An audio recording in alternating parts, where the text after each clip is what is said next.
National Monday evening organizing call. That's right, y'all. We're here with your fellow organizers across the nation, activists working to spread the progressive message and build the progressive movement state by state, city by city, county by county. Thanks to everyone who's joined us, whether this is your first time joining us or you've joined us in many calls before. As you guys know, we do this every Monday night to keep us all connected on the work that we're organizing on. My name is Christy Lara. I am joining you from the state of Texas. That's right, the state that just froze, literally froze some people to death, many of us without water, electricity, and other basic necessities. The organizing work done not just here in the South, in the state of Texas, but across the nation revolution cannot happen without your help. We want to thank everyone who is a dues paying member, who is a member of the movement and supporting the work that Our Revolution does state by state, organizer by organizer, one movement and moment at a time.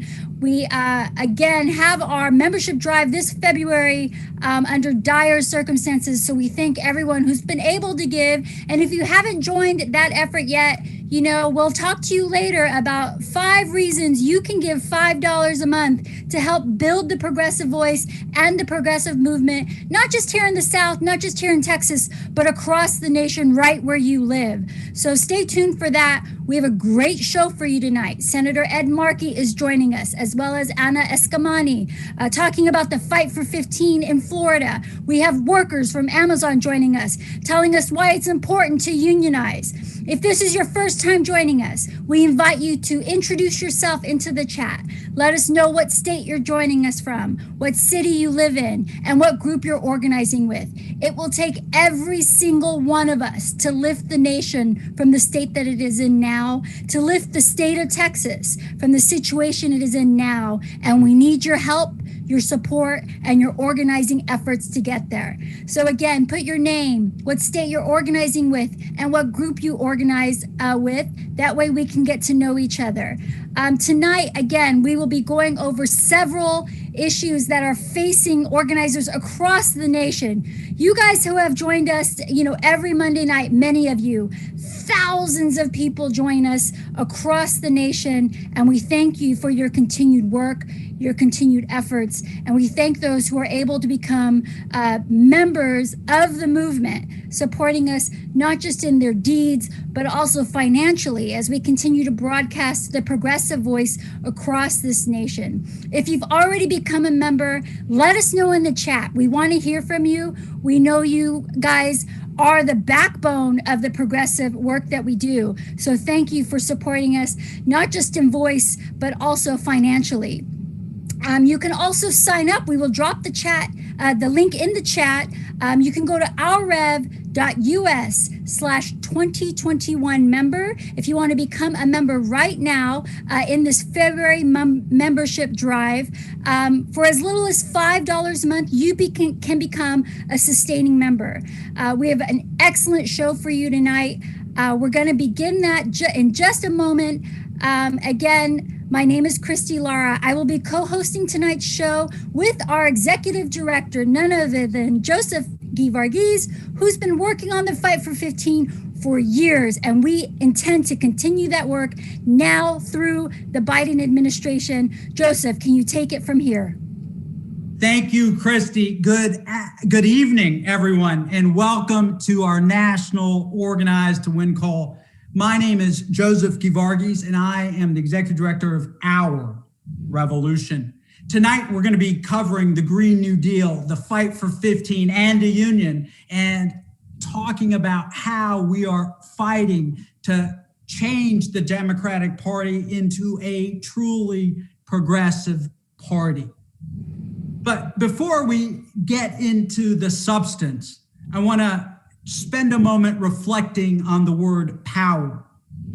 Our revolution was created by Bernie Sanders because we are committed to building long-term progressive power that outlasts any single election. Look at brothers and sisters and all others in our progressive community. If we want to win the Green New Deal, if we want to win the Fight for 15, we've got to have power.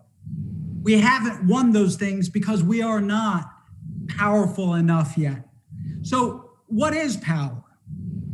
Power defined as this. It is organized people.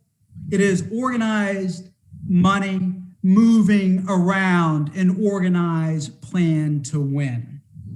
As we start 2021, our revolution is focused on building our financial power. We kicked off our Movement Builder membership drive on February 1st, and we're asking everyone, every progressive, to commit to building our movement by becoming a monthly donor. The link is going to be in the chat. And I want to tell you this. Since we started on February 1st, over 500 people, over 500 of you have answered the call and signed up to become monthly sustaining members. We ask folks to give at least $5 a month, right? Cup of Starbucks coffee. But the truth is the average donation has been $10 a month. If you've signed up, let us know in the chat. Let us know why you decided to become a movement builder, why you've joined our movement as a recurring donor. And I want to say thank you on behalf of our revolution. You're going to be getting your membership card. You're going to be getting your Movement Builder membership card in the mail very soon. That's right, Joseph. And, we want to thank everyone tonight, but also we want to make sure we finish this month off strong. Over 5,000 people join us every Monday night. That's 5,000 organizers, activists, progressives across the nation. But only 20% of us that are listening are monthly members. That means that there's 4,000 progressives on the line right now, tonight, who have yet to join. We're asking you, will you make a commitment to building progressive power in America? The link will be posted in the chat. You can also visit us on our website at ourrevolution.com to become a Movement Builder member. We're going to start off tonight by sharing the top 5 reasons to become an Our Revolution member. Joseph, can you tell us about reason number 1? Yes, and I want to do a shout out to Todd and Lila, who just became movement builders. Thank you. So 5 reasons. Reason number 1, 2021 is not an off year for the political revolution. A lot of people actually stopped their recurring contributions after the November election. I understand a lot of people said, hey, Trump's gone, work's over. Well, while Trump is gone, Trumpism isn't gone. And your monthly contribution will help us campaign right now to elect progressive champions who are true populists, from city councils to Congress, and help us build a firewall against the radical right. Tonight, we're going to be talking about giving you the latest updates from races that our members are campaigning in, for like Nina Turner, sending her to Congress, Karen Carter Peterson, sending her to Congress, Daniel Biss, sending him to City Hall in Evanston, Illinois. That's reason number 1. That's right, Joseph. And reason number 2, to be a movement builder. We are the only group fighting to make the Democratic Party a truly progressive party. I'm joining the call tonight a little pissed off about what happened here in Texas. I'm a little mad, and quite frankly, I've never taken it, and I'm not going to take it in the future. And we need your support to do that. We're the only group fighting to make the Progressive Party a truly progressive party, but we need sustaining members to support our ongoing work across this great state and across the nation, state by state, to elect revolution activists to party leadership from coast to coast. We're counting on changing the influence of corporatists in our party and pushing that bold progressive message. Tonight, you'll hear more about that work in the key battleground states of Florida and Michigan. And so let's talk about reason number 3 to become a movement builder, right? And here's a key thing. Brothers and sisters, there are over 5,000 people who are on this call tonight. We are on the front lines of expanding what's politically possible in America. You guys remember when back in 2016, the establishment called our ideas radical? They said we were crazy? Not anymore. Today, because of our grassroots organizing, because of our grassroots donors, organized people, organized money, because of that, the Fight for 15, Medicare for All, Green New Deal, they are all closer to reality than ever before. Tonight, we're going to be talking about both issues, but by becoming a movement builder, you can help us win those issues. Christy, tell us about the fourth reason to become a movement builder. That's right. Number 4, Joseph, is really important, and we don't want to overlook it. To become a movement builder member, you're fighting for change from the bottom up. Unlike groups that fundraise to support DC operations, we're investing in building groups in every single state and putting organizers like myself on the ground to lead local fights, to ban fracking, eliminate student debt, and so much more. We need your help to do that. Look, y'all, I'm in Texas, and there's a lot of work that needs to happen here. In fact, there's a lot of work that needs to happen all across the South. But your donations, they're going to support not just organizers like me here in my state, but organizers all across the nation, state by state, on the ground, causing, as we like to say, good trouble here in the South and doing the good work of spreading the progressive message. So if those 4 reasons weren't enough, let's talk about reason number 5. And reason number 5 is your reason. I want you to take a moment and reflect why you're on this call tonight. Why is our movement important to you? And declare it. Drop it in the chat. Are you here because you're fighting for someone you don't know? Are you fighting for yourself? Are you sick and tired of getting a poverty wage? Are you tired of not having health insurance? What's the world that you want to create? Brothers and sisters, it is those issues that unite us. It is those issues that bring us together with common purpose. And whatever the issue is, right? All of us coming together, joining forces and pooling our resources, just like they do in church, right? Give a little bit, right? We can transform the world as it is into the world as it should be. So please reflect on that reason and commit to becoming a movement builder. That being said, I want to thank some of the folks coming on and donating. We've got Amy from New York. We've got Steve from San Francisco. We've got, wow, this is awesome. A lot of people are coming on. So thank you for making a commitment. Thank you for the reasons you're fighting. Christy, back to you. Let's start our program. You know, Joseph, number 5 is so important, and it's a good segment into this portion of the call, which is expanding the American political imagination. You know, number 5 asks you, why are you part of the movement? Are you fighting for someone you don't even know? And part of that is imagining a better world.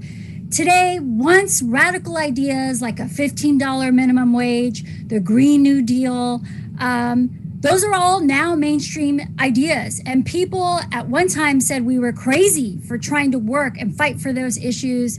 And we're going to discuss both of those issues later on in tonight's call. Last week, as many of you know, we had a climate catastrophe here in Texas. Millions were left without power, water, food, and those basic life necessities. Some people found themselves in third world conditions, and quite frankly, those situations still continue today. I just spoke with an organizer in East Texas today.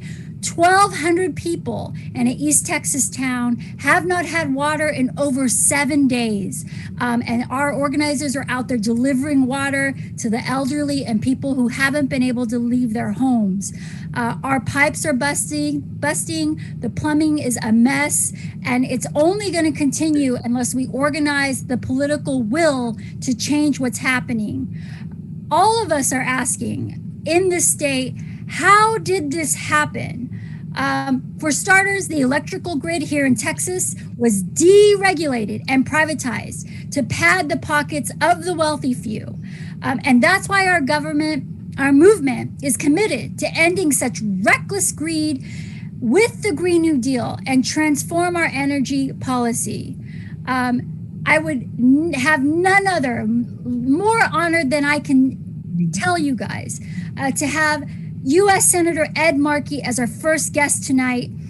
With AOC, Senator Markey introduced the Green New Deal, And Republicans have been blaming the Texas mess on renewable resources. And don't let me get started on how angry that makes me here in this state. But we are so thankful for U.S. Senator Markey joining us tonight. Senator Markey, can you tell us what your thoughts are on what's going on here in Texas, as well as how we hope to push the Green New Deal forward? Great. Well, thank you. Thanks for having me join you this evening. Thank you to Our Revolution. You are, can you see me? We can. Yes, we can. Oh, beautiful. Okay, yeah. So I thank everyone at Our Revolution. I thank you all for the incredible work that you do to turn our progressive agenda into progressive action. Because of the work of Our Revolution, the calls you made, the voters you spoke to, the text you sent, we were able to flip the Senate blue, put President Joe Biden in the Oval Office, and kickstart the meaningful and necessary work to recover from the compounding crises which the nation faces. And together, we will get working Americans the relief they need to make it through this pandemic, to take bold action to fight climate crisis and base every single policy in justice. And we're working towards a new day, a new age, a new era, one where we turn minority leader Mitch McConnell's legislative graveyard into a legislative garden. And that begins with bold and robust coronavirus relief. We have now lost more than 500,000 lives across our country to COVID-19. And we know that Donald Trump committed pandemicide. He actually was criminally negligent in the way in which he handled the coronavirus.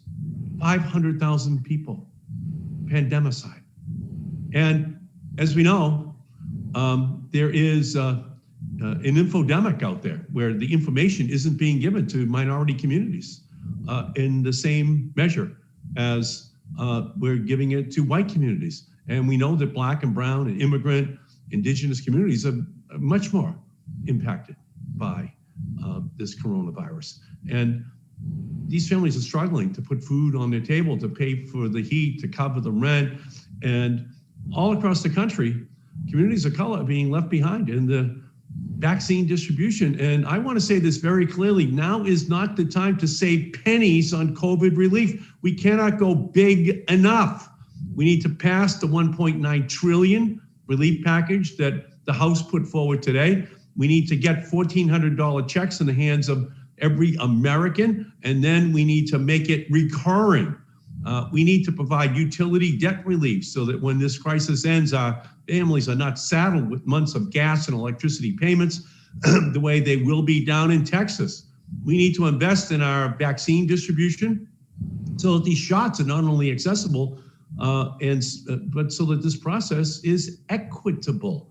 And we need to put in the funding to connect every student to the internet to continue their education from home. There's upwards of 12 million children who do not have the internet at home to be connected to their education. And they're disproportionately Black and brown and immigrant and indigenous communities.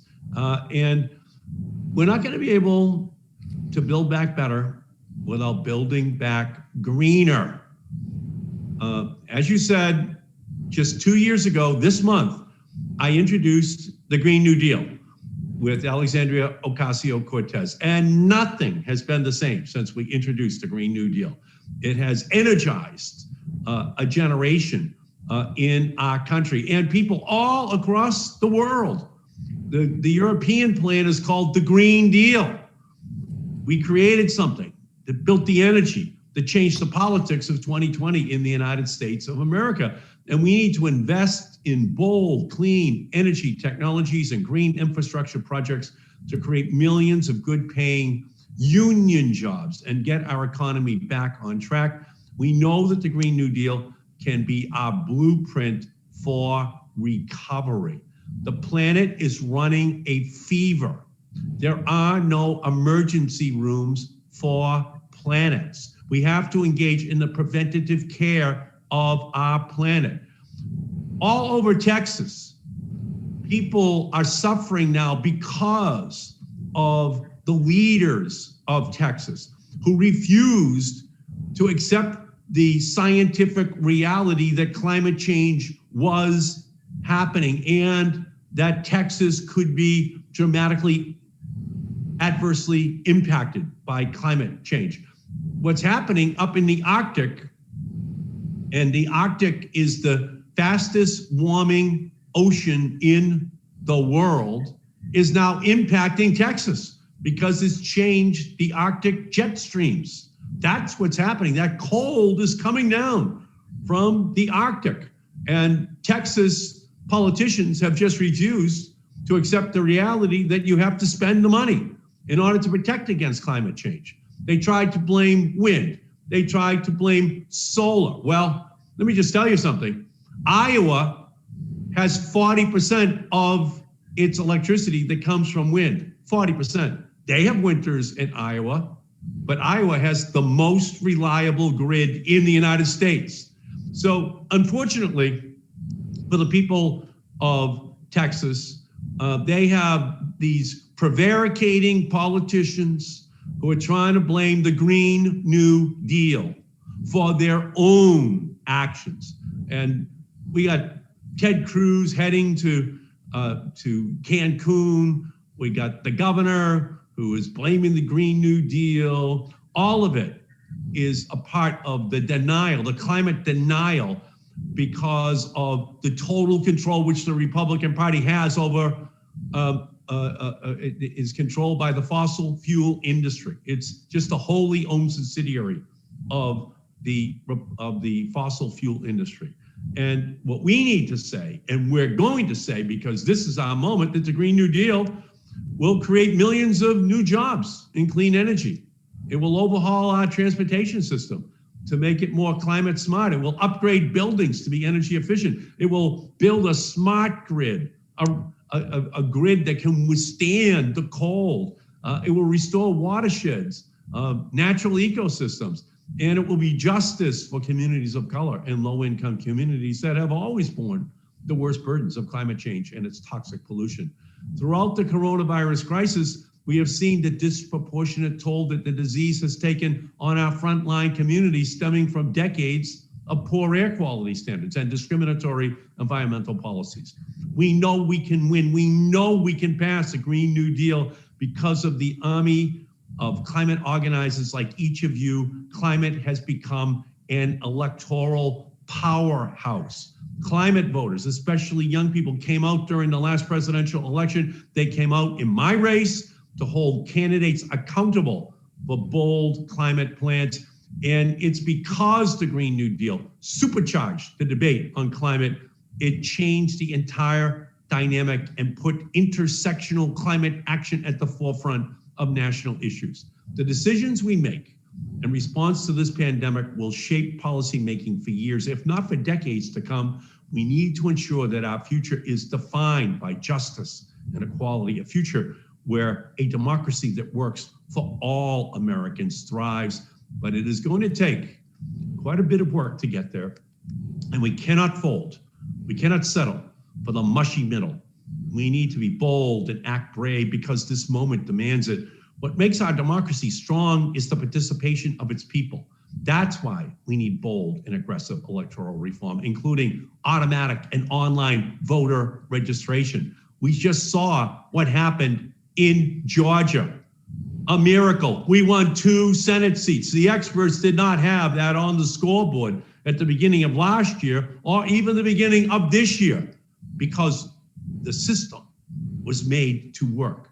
And we have to make sure that we fight hard to restore the voting rights to people with prior felony convictions. We need to expand early voting and simplifying absentee voting and making Election Day a national holiday. And we should at last drive a stake through the heart of the Electoral College. If the Electoral College had a heart, because it's unfortunately used as a way to deny our ability as a country to respond to human suffering. It is a vestige of a racist Jim Crow America that we need to put far, far behind us. Every person's vote in every state should count just the same. One person, one vote. But this can't be all. If Republicans will not allow us to pass this bold electoral reform, we need to abolish the filibuster. If Republicans will not allow us to pass the aggressive climate action we need to save our planet, we need to abolish the filibuster. If Republicans will not allow us to overhaul our immigration system and work through a lens of citizenship rather than enforcement, we need to abolish the filibuster. If Republicans will not allow us to pass the agenda to create long overdue racial justice in our country, we need to abolish the filibuster. Once we do, we will expand the Supreme Court and get back the seats which have been stolen by Republicans over the last 4 years. Enough is enough. Now is not the time for bargaining. Now is not the time for weak-willed negotiations. Now is the time for action, for justice. It's time to put our justice agenda into motion. Environmental justice, that's the Green New Deal. Healthcare justice, that's Medicare for all and universal healthcare, ridding of the coronavirus's disproportionate devastation of communities of color. Education justice, so that every student has access to first-class schools and well-paid teachers. Economic justice, so that we finally put $2,000 recurring cash payments into the hands of every working person in our country. Racial justice, so that we confront our history, make reparations, and root out the systemic racism that keeps us from achieving the promise of liberty and justice for all. As Amanda Gorman told us from the steps of the United States Capitol, for there is always light, if only we're brave enough to see it, if only we're brave enough to be it. That's our mission. That's what our revolution has been. You are brave enough to be it. These are our marching orders. Let's go forward and be the light, because we have work to do. Thank you, our revolution. You have been the light which has changed our country's direction. Thank you. So, Senator Markey, we want to thank you incredibly, not just for joining us tonight, but also encouraging organizers and activists across the nation to be that light, to continue organizing, to be bold in their, in their actions for justice. I do, if you have time, wanted to ask you one quick question that I saw, and we are running out of time, but I quickly want to ask you, you're at the federal level, and, definitely we need to fix the Senate. The Senate filibuster is absolutely an issue regarding justice, not just in the fight for 15, but healthcare and the Green New Deal.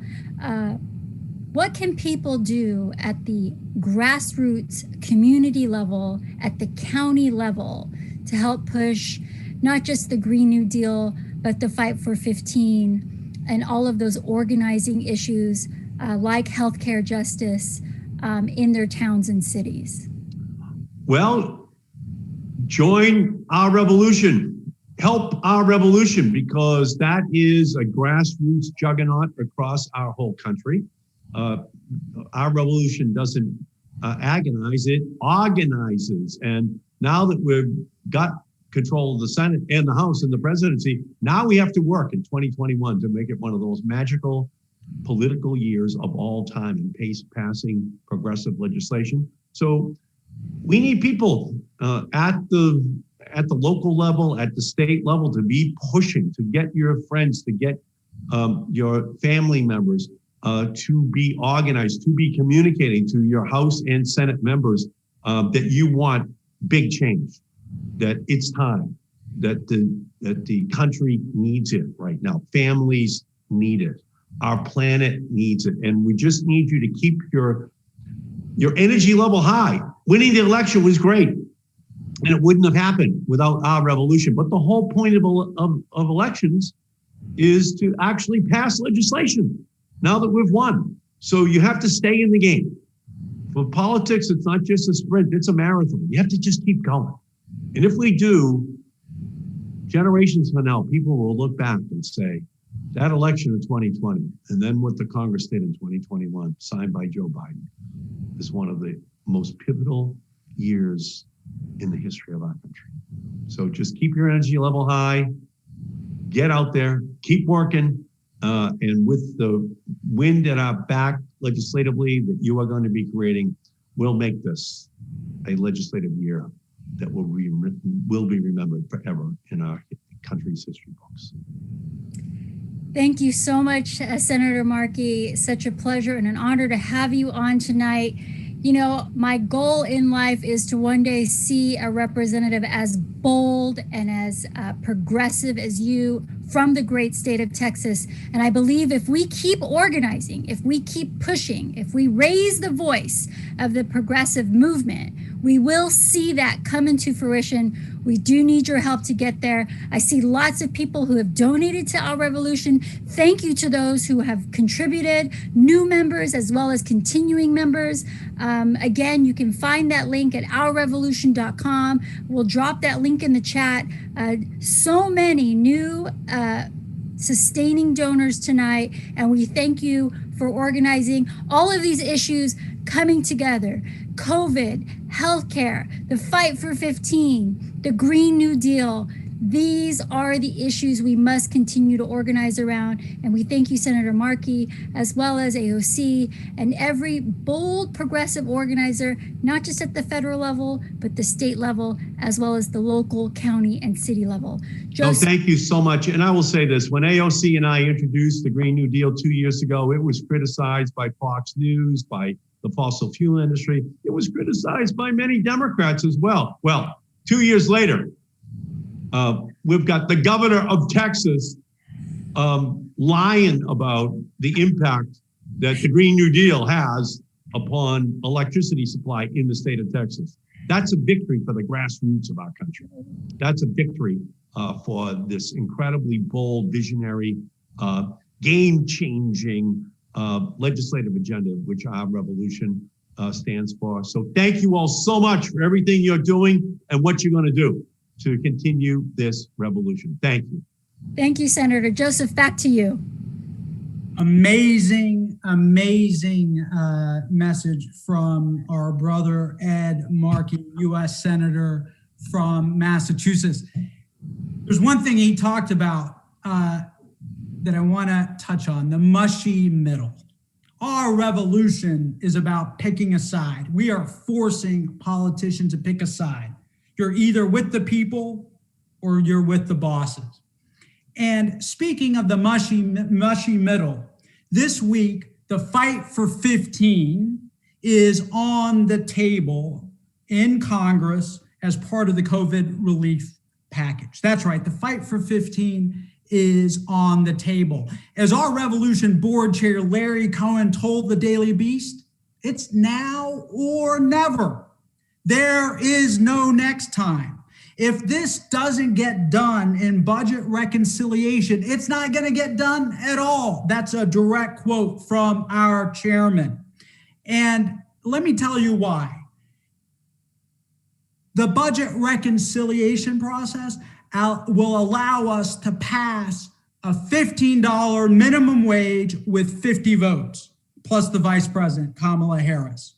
A standalone raise the wage, $15 minimum wage bill, a standalone bill, as some Democratic leaders are suggesting, will not get 60 votes. It ain't going to survive the filibuster.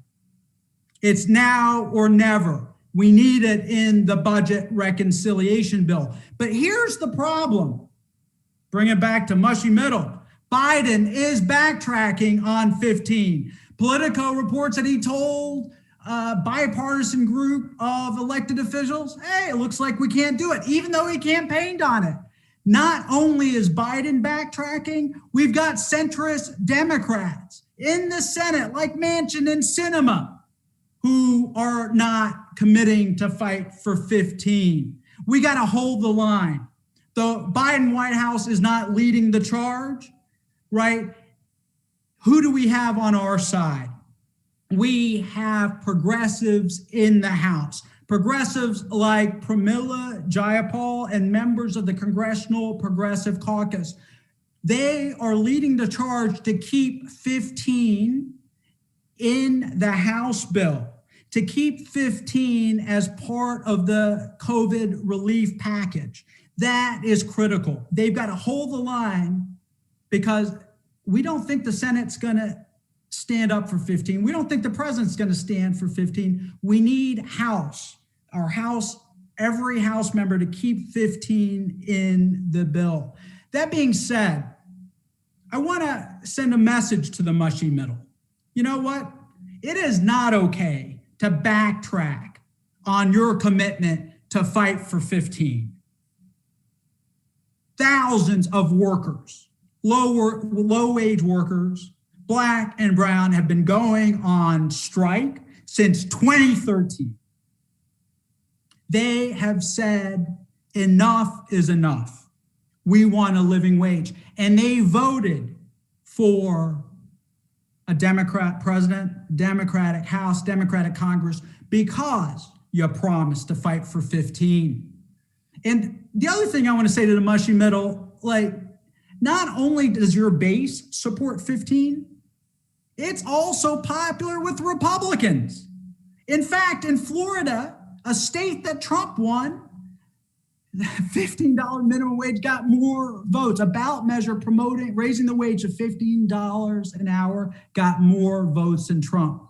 So to Democrats, to mainstream Democrats, to our leaders, the Democratic leadership, I say this: if you want to unite the country, stand up, fight for 15, deliver on your progress, deliver on your promises. You want to lose in 2022? Turn your back on workers. It's that easy.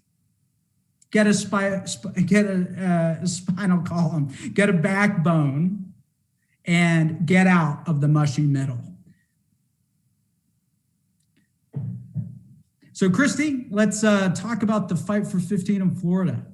Joseph, there's so much to say about the mushy middle here. But what we know at Our Revolution is we do not endorse people who are part of the mushy middle. We endorse progressives who are fighting on issues we care about. And Ana Eskamani is going to join us now, speaking on the Fight for 15 victory in Florida that you just touched upon. She is a champion who's been working there in Florida to organize not just the progressive voice, but the efforts there to secure the Fight for 15. Ana, welcome. Are you there? Hello. Thank you so much. So good to have you tonight, Ana. We'll just quickly jump in here. We know Trump won Florida, air quotes. And we know that, right? And we know that the Fight for 15, that $15 minimum wage ballot measure got more votes than Trump, as Joseph just touched on. Mm-hmm. Were you surprised when $15 got more votes than Trump?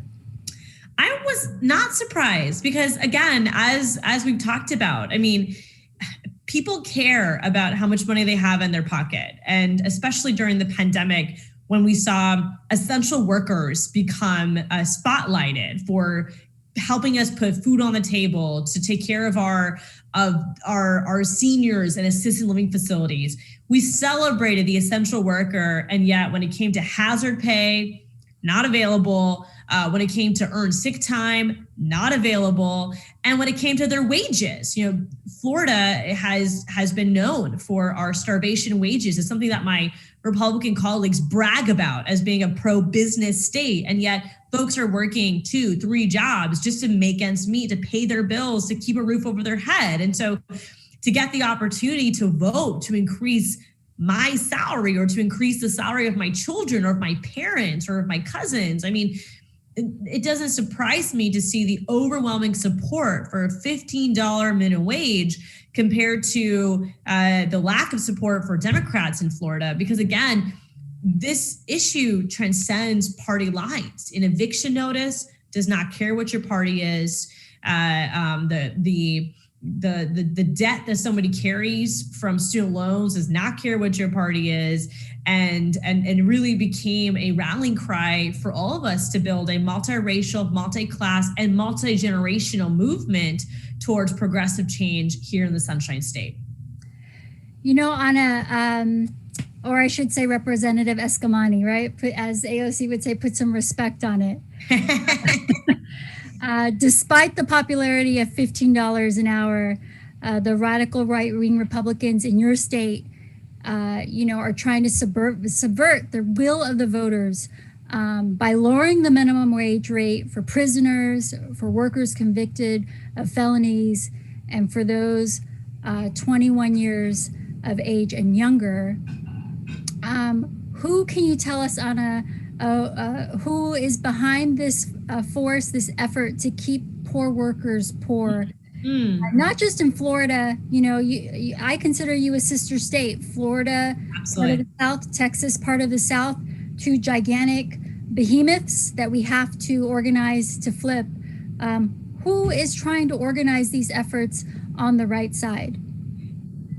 Don't get me started, Christy, on just how incredibly offensive this legislation is. Just so folks are clear, we have Republican leaders in the Florida legislature, Republican leaders, by the way, who have championed themselves as being good on criminal legal systems, have led some of the decarceration efforts and some of the repealers on mandatory minimums.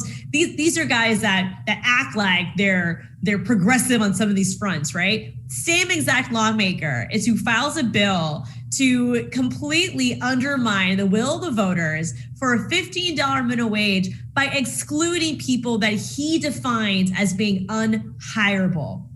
And my response to that shit is, instead of giving in to the status quo that some people are not hireable, why don't we invest in breaking the stigma around returning citizens and ensuring that people of any background, of any experience, can become hireable?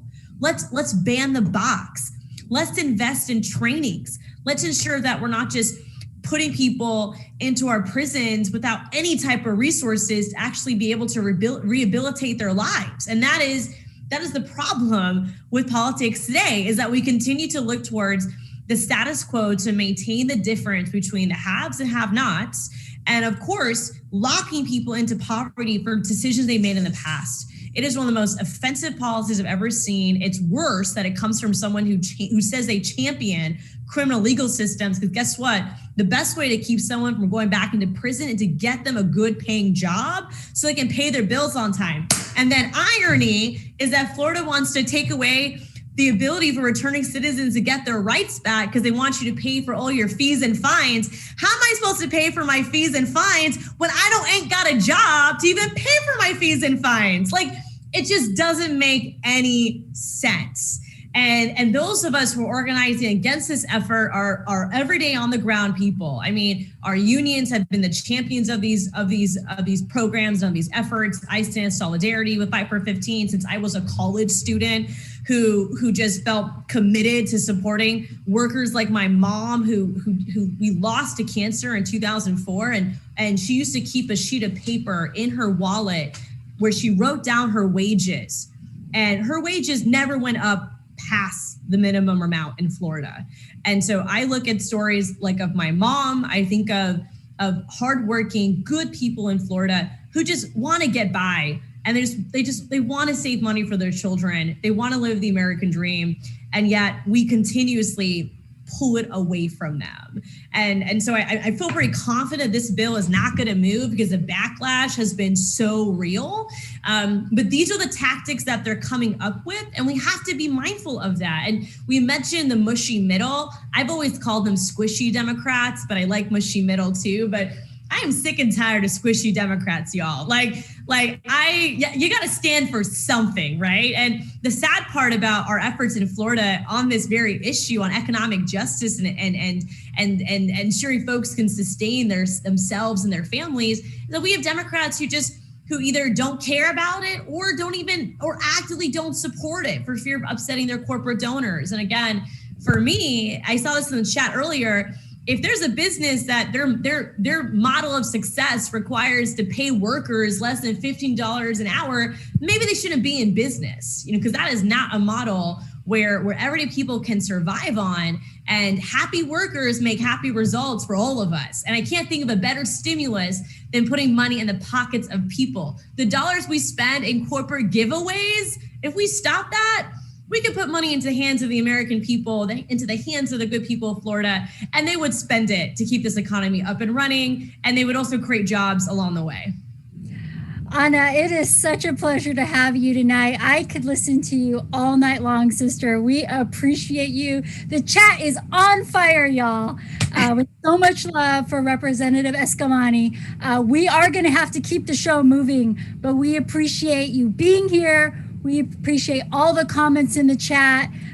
Thank you for all of your fire, all of your organizing. And we will one day, y'all, we will flip Texas, we will flip Florida, and we will change this nation once and for all. We just have to keep organizing, keep going, and quite frankly, elect more amazing people like Anna Escamani in these states. So let's get busy, y'all. We got work to do. Joseph, can you take it from here?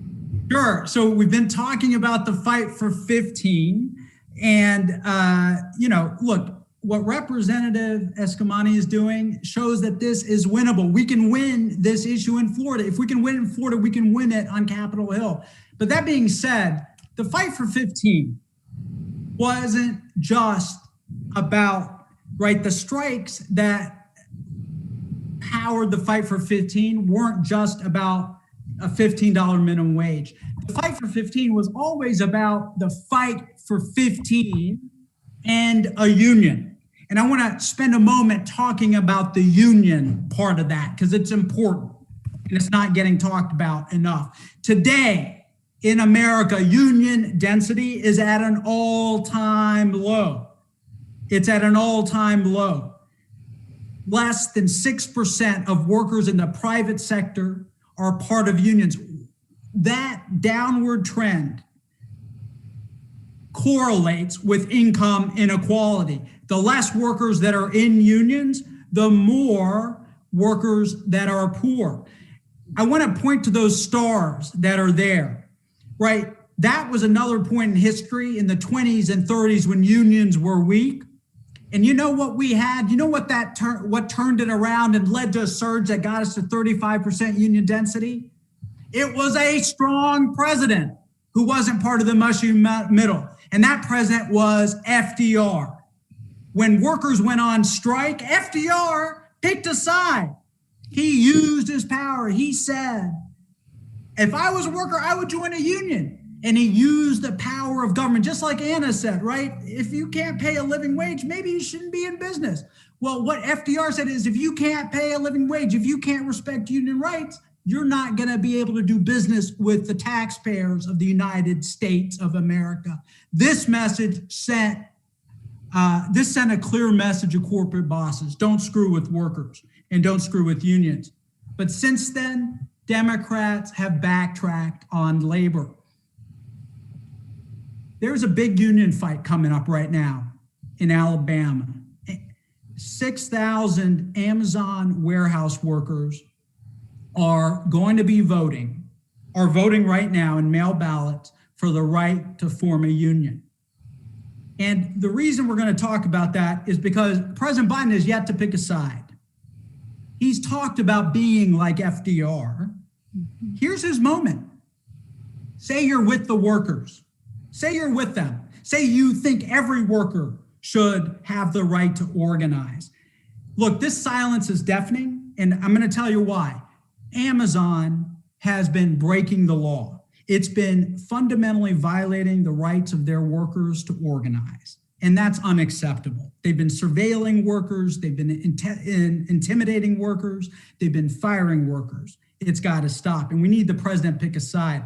And so that brings me to our next guest, who is one of the workers in Alabama who is standing up against Amazon's unfair labor practices. His name is Daryl Richardson. I want to bring Daryl up. Also with Daryl is an organizer with the union that's organizing the Amazon worker. His name is Michael Foster. And we have Eric Hall, Our Revolution Alabama, Our Revolution Birmingham, who's with us. And we're going to talk about this campaign at Amazon. So let's start, Daryl, with you. Tell us a little bit about what are you trying to fight to change? What's happening at your warehouse? Well, we're trying to change to make Amazon better when it comes to job security, the safety welfare of employees, promotion fair, and folks not getting fired for no reason, just cause. When it comes to not being 6 feet apart, employees getting fired for not being 6 feet apart, TOT time, when you getting rolled up for going to the bathroom, or anytime you leave off your station going to get water, you get docked for it. You know, sometimes the bathroom's not working and you have to walk downstairs. So every minute you off your station, you get docked for it. You get a minute taken away from you. Like you stay gone 15 minutes, that's 15 minutes of TOT time. You know, it's just not fair to write me up or dock me or punish me for going to the bathroom. You know, you have females working in facilities you got more females than men. When they go to the bathroom, you don't know what they're going to the bathroom for. You know, they have issues.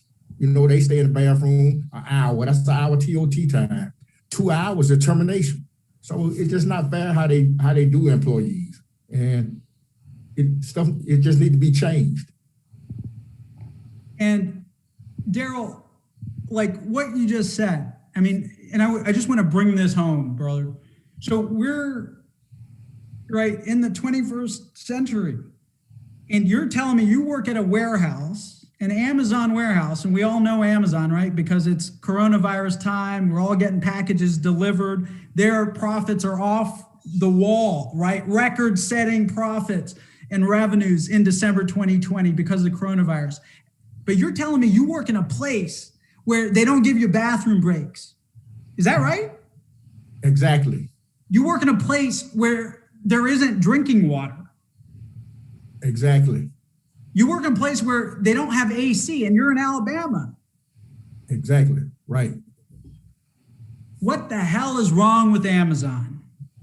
I just feel like they just don't care. They look at us like machines, you know, a number. You know, it's like you said, during the summertime, hot outside is hot on the inside, you know.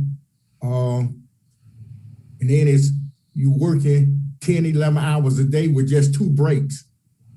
They told us we can't leave off our machine to go get a snack or go get some. If you got a break machine on that particular floor, you can't leave off your machine until you go to break. You know, why? When we working that long, and it depends on which floor you're on, the gap between your breaks. You know, it's just not right. That's right. And I'll say that, yeah, they treat you like a number, Daryl. Like, what do you think is the most important thing to an Amazon boss? What's the most important thing to an Amazon boss? Yeah. Why are they fighting you guys so hard? Because it's going to benefit the employees. Yeah, that's right. That's right. And they know it's going to benefit you to organize. Yes, sir. So this corporation is going all out to bust the union, and you are standing up and speaking truth to power. And Michael Foster, who's an organizer with the RWDSU, the union that's organizing folks, tell us a little bit about the anti-union campaign that's being waged against Daryl and other workers at the Amazon facility. What's happening? The anti-union campaign that they have going on in Amazon is one of the worst ones that I have ever seen. This is not my first rodeo organizing a facility. This is one of the most harshest union bustings I ever seen. They make these people go to 30-minute mandatory classes of nothing but union busting. The people call me and be like, Big Mike, I'm tired of going to these union busting classes, but they say that we have to. The union busting just don't start and stop in the classes that they have. They have union busting literature all over the plant. They have union buster literature all in the restroom. When they go in the restroom and literally sit down on the stall, they have union busting material right there in their face as they sit down on the stall. They can't get away from it in the facility. You telling me you can't even go to the restroom where it's supposed to be private and you have union busting information right there in your face? Come on, you tell me what that is. So that's right, brother. That is an all out right. It is. And right, you got to remember, Amazon has economic power, right? They have power. There's like, if you're not with us, we're going to fire your ass. Yeah. Right? I mean, that's the anti-union campaign, right? It is economic coercion.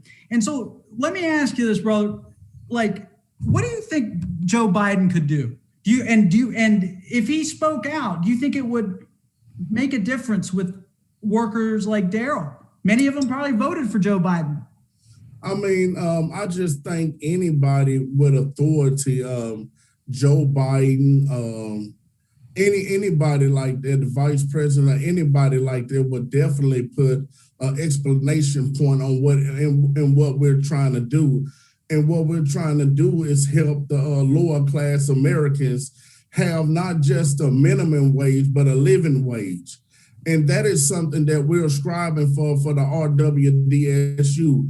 You have to remember right now, Amazon is in an area, in a place in Bessemer, Alabama, where it's one of the poorest cities in Alabama, which is majority African American. The facility Amazon is majority African American. African Americans have been going through this process for years, and it's time for it to stop. We're tired of seeing our people struggle and go through the struggle, and everybody benefits off our struggle except for us. So the time is now. The time is not tomorrow. The time is not later. We're praying and we're fighting, and we're not gonna stop. We're fighting Goliath right now, and I know you understand the story of David and Goliath, and I know you understand who won that fight also. So we're not gonna stop, and we believe in what we're doing. Man, amen, amen. David versus Goliath. Yes, sir. We will prevail. Yes, sir. We will prevail. Yes, and sir. Look, what's happening there in Alabama is happening all around the United States, because the goal of Amazon is to make the country like Alabama, where workers don't have rights, people are paid as little as possible. That is the goal of corporate America, and Amazon's leading the way. So with that, I want to just really quickly pivot to one of our other guests, Eric Hall, who's a leader with Our Revolution, Birmingham, Alabama. Eric, welcome to our call. Thank you for the work that you're doing supporting the workers on the ground. Tell us a little bit about what Our Revolution, your members have been doing to support the campaign. All right, thanks, Joseph. We're excited to be a part of this call today, this organizing call. And I just want to, just let the Amazon workers know that we 110% stand with the workers at Amazon, and we're going to fight like hell to make sure that they have a union. And so collectively, I always tell our people that when we fight together, we win together. And so Our Revolution Birmingham, we have joined partners with some of the most dopest organizations, to include our sister organization, Democratic Socialists of America, Birmingham chapter, Sweet Alabama, Black Lives Matter. We've also joined with Greater Birmingham Ministries and some other organizations on, locally and nationally, to let Amazon know that we're not playing games. We're going to make sure that the Amazon workers are protected, that they have rights, and that they have their dignity. And so that's what we're pushing for. And so with Our Revolution, we know that, we're working to close the wage gaps. And we have the widest wage gap between rich folk and working class folks. And so we need to make it, now's the time that we make these changes possible. And so we need to make it, create livable wages. $15 is not enough, but hell, let's start in going toward the right direction, right? And so we want to make sure that, we know that unions is the antidote to addressing income inequality. And so that's why we're pushing. So far, collectively, the joint organizations go with Democratic Socialists. I definitely have to give them a huge shout out, because they've been with the Amazon workers since day one. But we have put signs out, we've canvassed. We're organizing to provide security and support for the union organizers, because they've been they've had some threats. There've been some windows being busted out, and so things are really getting serious and getting real. We've organized on a national scale with Black Lives Matter, the local chapter, as well as the national organization, to provide support. And so we're going to make sure that our Amazon workers get the union that they so deserve. And we're going to fight like hell to change the laws here in Alabama. And hopefully we can make some changes across this nation. That's right, brother. And so, Daryl, Michael, Eric, thank you. Our revolution is standing with you, not just to fight against the corporate greed at Amazon, but to make sure that workers enjoy their fundamental right to organize. We are going to be talking about legislation that we're going to be pushing Democrats and the president to pass in our upcoming calls. We're also going to be calling on the U.S. government to stop awarding taxpayer dollars to companies like Amazon, right, that violate the law and violate worker rights. Amazon gets billions of dollars from us, and we should cut off the checks if they continue to do what they're doing to workers in Alabama. So that being said, I want to flip. We ran over a little bit, but want to flip to our next section. Christy, take it away. Yeah, Joseph, as Eric emphasized, we want to fight like hell, but more importantly, our revolution members, we want you to organize like hell. And that means that each one of us steps up to the plate to demand justice, not just for the workers that you saw and heard here on the call, but for all of our organizing efforts. And one of the ways we intend on fighting back against corporate interests and fighting for justice for workers, as we so often like to say, workers' rights are human rights. And you heard so much about that from our Amazon workers tonight, who don't have bathroom breaks, don't have access to water. We need to change that system. One way we will change that is by transforming the Democratic Party into an actual progressive party. Tonight, we'll be talking about the organizing that's happening in two key states, Florida and Michigan. Nadia Ahmad is joining us. She's an environmental law professor, an immigrant rights activist, and an Our Revolution Florida member. Florida in the house, y'all, representing hard tonight. Also, she serves as secretary of the Seminole County Democratic Party. And this year she was elected to serve on the Democratic National Committee. A lot of hats there, Nadia. Thank you for joining us tonight. You're speaking about party corruption in Florida tonight. Can you tell us a little bit about the work you're doing at the state level to change the Florida Democratic Party? So in Florida, thank you so much, Christy. In Florida, we really suffer from a high level of cronyism, that there's politics that, as usual, continues to perpetuate. And so if we want to elect candidates that care about progressive values, that care about the people, we have to get big money out of politics. And if we do that, we can get the change that we want. Here in Florida, we were able to elect Commissioner Chad Albrighton of Castleberry, as well as Representative Anna Eskamani, who you heard from earlier today. And we need candidates who support the progressive movement. We have Senator Nina Turner, who is running in Ohio. We have Delegate Sam Rasool, who supports the Green New Deal and Medicare for All, running for statewide office in Virginia. And here in Florida, we are working to, in many ways, change the structure of the party. But if we have to do that, we have to follow the mandate that was given to us by Senator Bernie Sanders, who said that we had to ban all corporate contributions to the Democratic Party convention and all related committees. We have to abolish the Federal Election Commission and replace it with the Federal Election Administration. So that would be a true administration agency that had been proposed by Senator Sanders. And we have to also enact mandatory public financing laws for all federal elections. What we really suffer from in Florida is that there is no transparency. There's no accountability for financial mismanagement. And if we really want to see that change, we have to really call for those changes within our own party. Nadia, absolutely. Our revolution is calling on President Biden to appoint progressives like yourself, bold progressives, to open leadership positions inside the DNC. You can lead a horse to water, but you can't make them drink. And we know that the bold progressive message is the winning message, not just in local elections, but also in 2022 and beyond.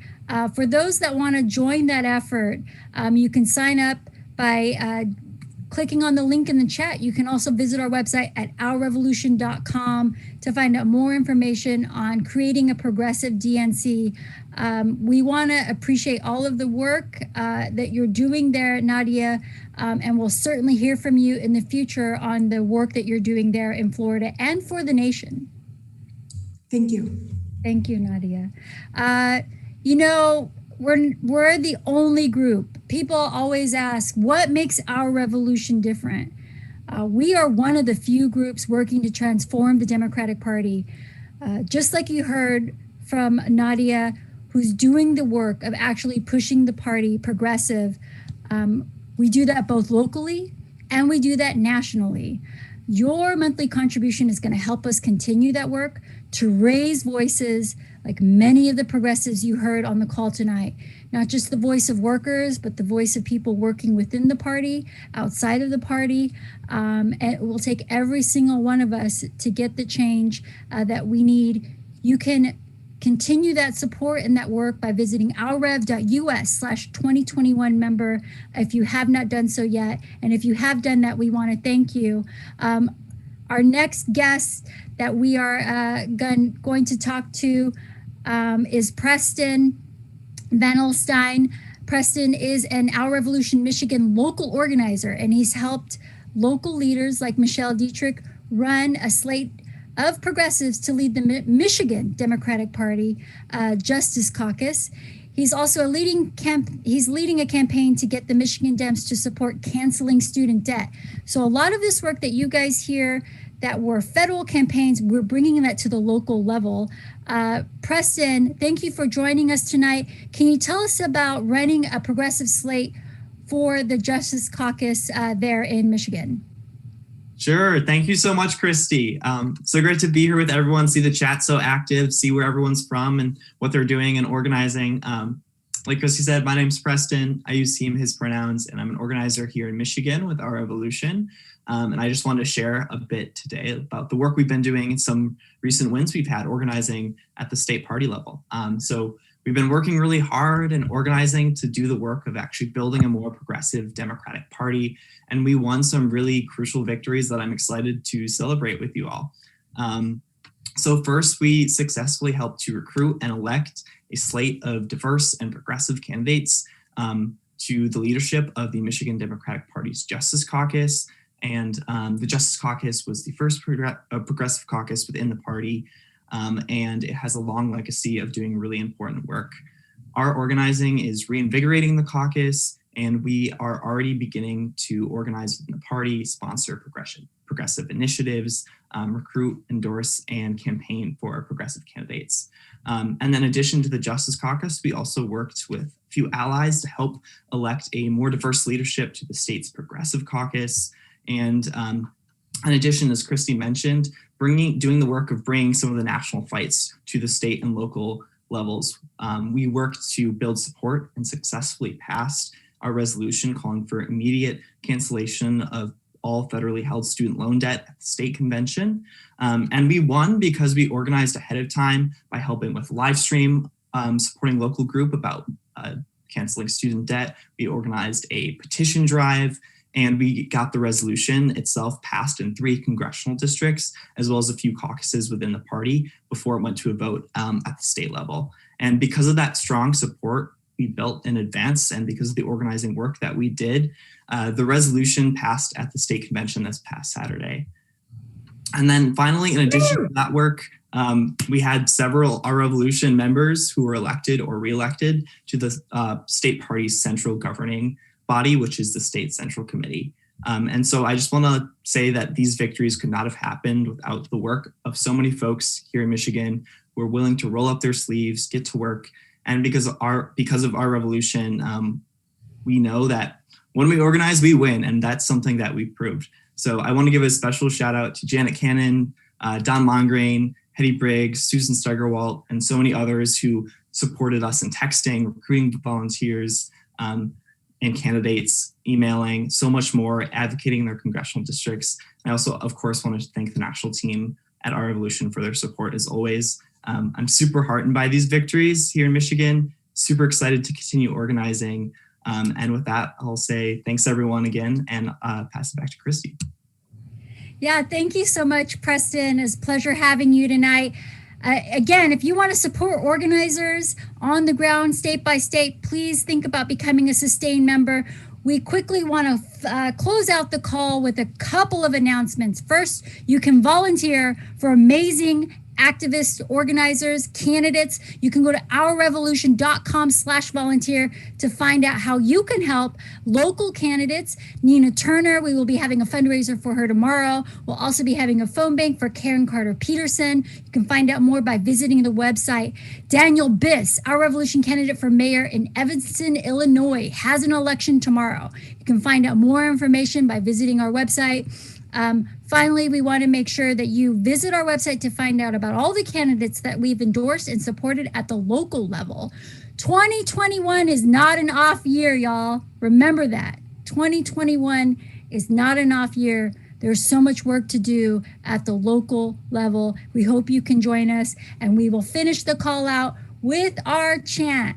I want you guys to unmute. Christy, want to just really quickly thank everyone who became a movement builder on this call. I want to thank everyone who is part of making this amazing movement happen, right? We're supporting the Fight for 15. We're working in battleground states to make the Democratic Party more progressive. We're fighting for the Green New Deal. It's all because we are in community fighting together in solidarity. So thank you all. And as we go forth, we chant, when we organize, we win.